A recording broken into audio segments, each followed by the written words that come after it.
Hello and welcome to the Business Spotlight interview series. I'm your host Sonali Nigam, and today I am joined by Steff Wright, Chairman and Founder, Gusto Group. Hi, Steff. How are you today? I am very good. And how are Thank- you? Very good. Thank you so much. And thank you so much for joining us as well. So, would you like to kick us off with a brief background as to who you are and what you do? Yeah, my name's Steff Wright. I am the founder and the chairman of the Gusto Group of companies. We're based out in Nottinghamshire, in a small village called Collingham. And I have basically grown a group of companies since leaving school. Pretty much left school at 16, and then it's very much evolved organically over many, many years. A lot of water has flowed under the bridge. I've learned a lot along the way, but I didn't really start off with a formal business education behind me. Wow, I think this will be a journey to talk about. So, Steph, what do you attribute your growth to? I think saying yes more than saying no. So when an opportunity comes along, saying yes to that opportunity, and then working out how to deliver what I've just agreed to deliver afterwards. Sort of being prepared to jump into the unknown and have a go at things and try things. And yeah, that's and that sort of mindset has taken me off in lots of different directions. So it's not as if we've built a company just based in one sector and a very sort of narrow focused business. But there's a thread that runs through everything we do, and it's around innovation and sustainability. So it is that desire to want to learn and grow and find out about things and try new things, but do them obviously with the understanding of the fundamentals of business. You know, if you can't make it generate a profit at the end of the day, you won't have a business. So you need to understand the fundamentals. Interesting. Talking about the fundamentals, there are a lot of business owners listening to you. So, what are some common misconceptions about running a business, and how do you address them? Well, I'd say that the common people sometimes think that running a business must be quite easy. I'm sure other Yeah. people think it isn't easy. And when you start out in business, you have to do everything. You have to be that person that does everything. And I think that's a really good starting point for anybody. When people go from a very narrow role within a large organization and then start up a business, they might quite often struggle to understand all the other elements that you have to do. Whereas if you start off as a one-man band, then you have to do the financials, you have to do the marketing, you have to do the sales, you have to do the actual work that delivers the product or service that you're actually offering into the marketplace as a business. So it's that I think gave me a good grounding. It means that I do understand every aspect of what we do as a company. And then I think one of the big lessons I learned in business. I mean, I was quite a way down the road at this point, but I bought a business out of administration. I bought a business that had failed. They'd got 40 staff. The business was hemorrhaging money. It was losing probably £500,000 a year at the time. And we very quickly had to turn that business round. It was in a sector that I didn't understand. It's a manufacturing company. I'd not been in manufacturing before. So that was a good learning curve in terms of, you know, how do you restructure a business that's not working when you come into somebody else's business rather than it being your own business? And you have to quite quickly turn it from a failed business into something that is going to continue on and succeed. And we've done that. The business is called Rotatech. We're rotational molders. We make all sorts of products. We make sailing dinghies. We're one of the biggest manufacturers of sailing dinghies in the world. We make all sorts of products for all sorts of different sectors. And now we employ 125, 130 people.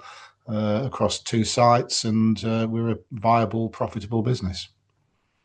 Wow, 130 people. I'm sure this is a lot when it comes on hiring as well. So, um, Steph, can I ask what qualities do you look for in employees when you hire them? And how do you foster a positive and a productive work environment?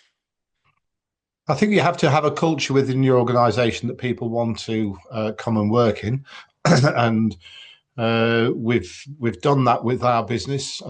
It's something that small businesses are able to do. You create a culture.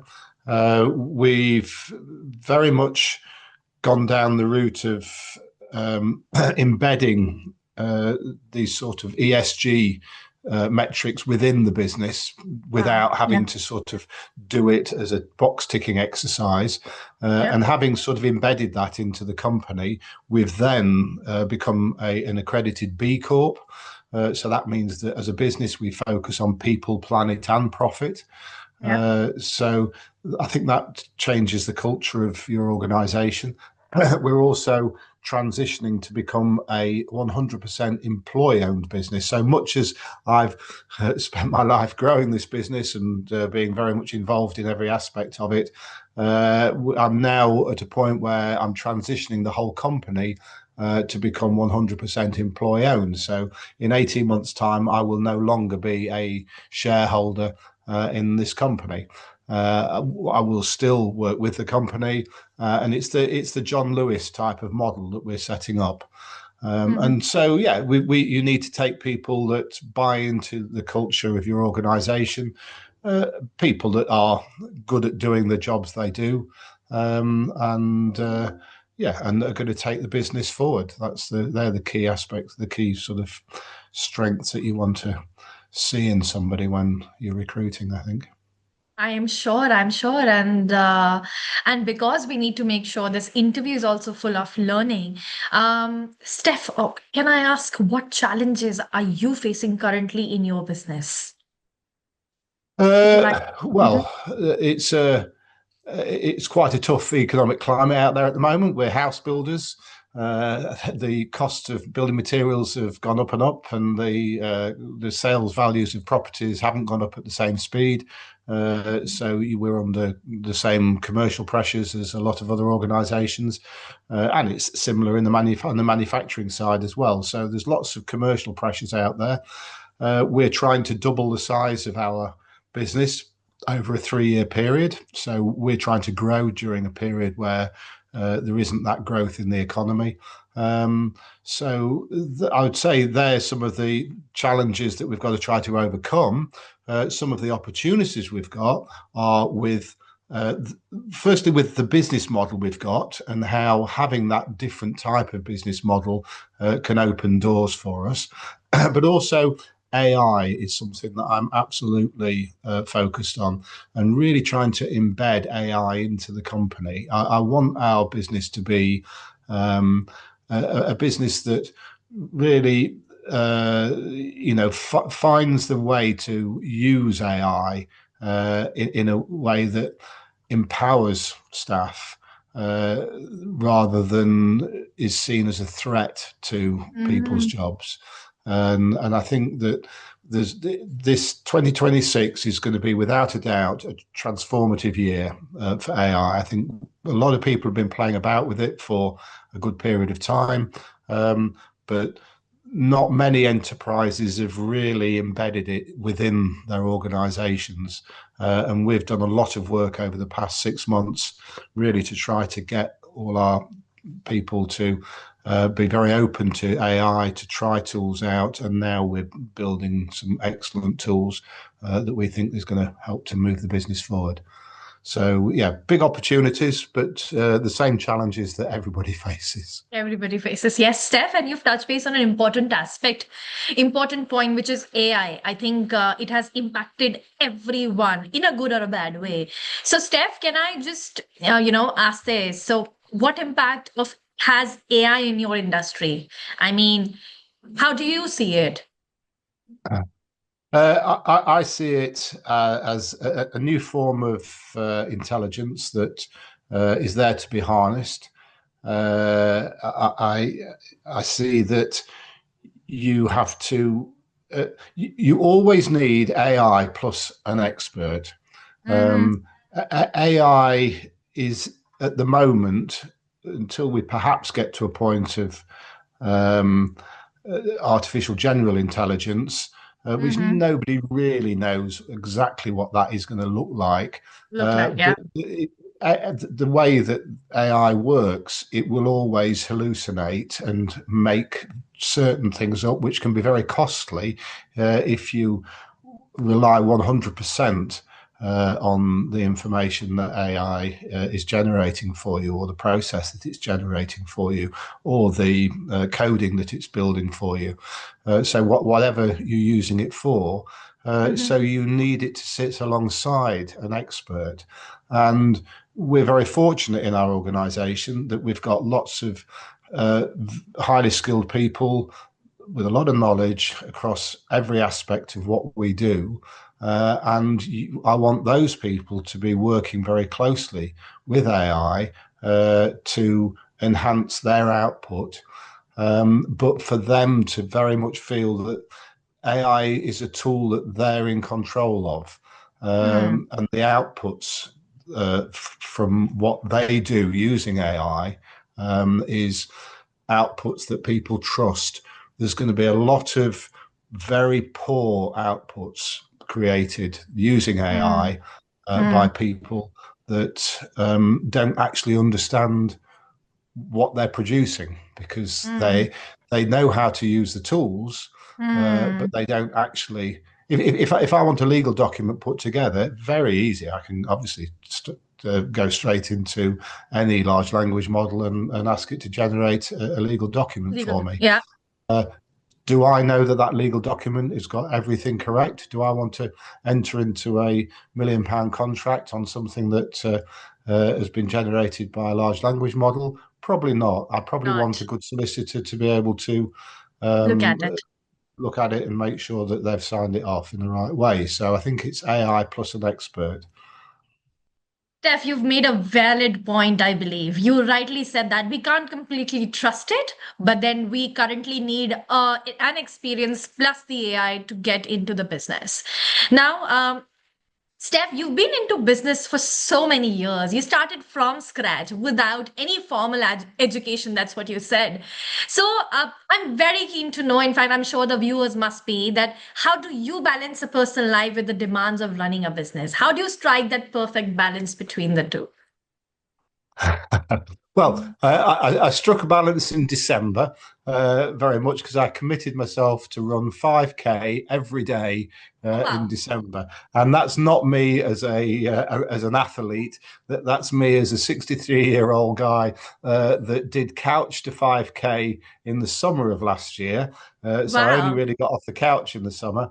And then committed to run 5K every day through some very wet and miserable weather conditions during December.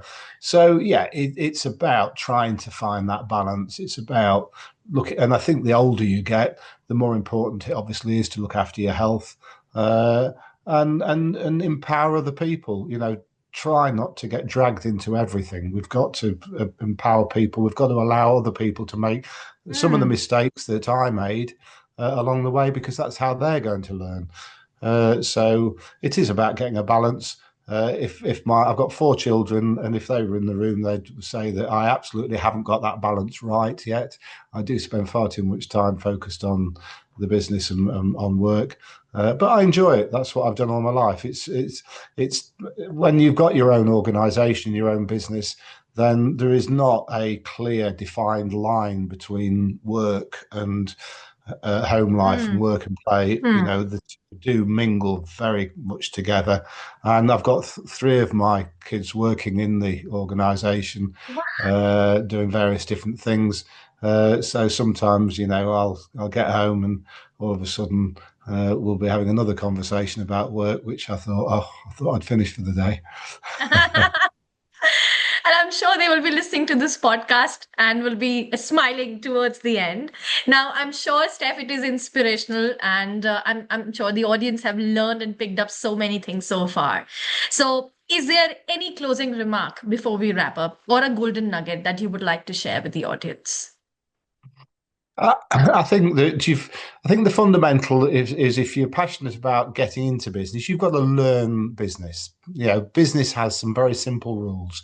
So, you know, if people are listening to this and sitting there thinking, you know, shall I make that jump to start a business? My answer would be yes, do it, but do it in a manageable way. Do something that starts to be a business, that teaches you how to run a business. And then once you've done that, and you know that you can make money doing something, because if a business doesn't make money, then it is not really a business.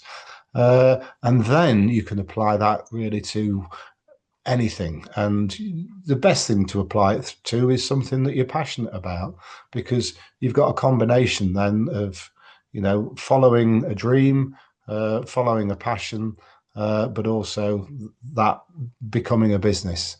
And I think that's pretty much the way I've operated, and that's the way I'd encourage other people to operate. But it's only because it's the way I've done it. One of the business we run our local pub here in the village. It was a community pub. It failed. We took it over, and it's been a very challenging business to run. You know, running a pub is a very complicated business, probably more complicated than building 50 houses on a site, because you have to juggle so many different things. Yeah. So, you know, even small businesses can be very, very complex. Mm. I was chairman of Lincoln City Football Club. So I've been involved in football, and football is another sector, another industry that tests you. You know, you do a lot of work behind the scenes. You've got all the things you're doing from the commercial side to try to get people into the stadium and make everything work. And then 3 o'clock on a Saturday afternoon, your product comes out and the game kicks off. And if within 10 minutes you're 3-0 down, all of a sudden you've disappointed all your customers, all your audience. Yes. So, you know, having been involved in lots of different sectors, you learn a lot. And there's some sectors that challenge you every single day, and there's other businesses that are easier to run, but they all fundamentally have the same rules that sit behind them. You've got to make a profit at the end of the day, and you've got to have a team of people that are going to work well together to deliver that.